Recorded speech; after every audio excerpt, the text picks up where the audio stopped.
De start van de dik 200 kilometer lange tocht is van de morgen bij Paak en Beb in Snits. Om Garnik te meiden naar de reis moesten de leerlingen een ludieke manier bedenken om de €800 daarvoor op te hellen. Iemke haar idee om de oversterentocht te rijden wat eruit pikt. En dan begint het echte werk. Ja, voorbereidingen en al het geld binnenhalen. En mensen gaan bellen of ze je willen sponsoren. En je elke keer weer je idee gaan vertellen. En daar word je wel gek van. Ja.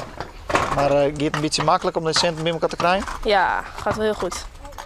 Om Iemke bij te staan riet er nog een nichtje mee en ging hij de mem erachterom op de fiets. Nou, er zit natuurlijk heel veel eten in en heel veel drinken. Maar wat we natuurlijk ook wat we mee hebben, dat is voer. Want dat moeten de beesten, die moeten natuurlijk ook lekker eten. En uiteraard, als het op een gegeven moment regent, gaat regenjassen. En als we op een gegeven moment de pauze hebben, dan is voor op een gegeven moment, dit is volgens mij de muggen, dat ze niet te veel last hebben van bijvoorbeeld de muggen. Al met al 6 leerlingen vliegen in september naar New York om mee te varen op de replica van het VOC-schip De Halve Maan uit de Santje Nieuw. Wat nou denkt dat het een vakantie wordt voor Iemke, die had het mis. Er wordt heel wat gebeuren aan boord. Proefjes en je moet een Engelse presentatie geven. Je leert touwklimmen of op die ladders klimmen. En touwknopen leggen. En ja, van zulke dingen, om wat ze vroeger ook deden. Ja, dat is heel wat oors dan op een hinderrijden, hè? Ja.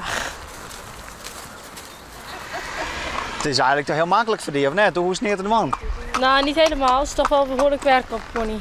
Ja? Ja. Hoeveel uren mag je erop zitten? 8 uur ongeveer. Dus dan haast hij nog gewoon aan.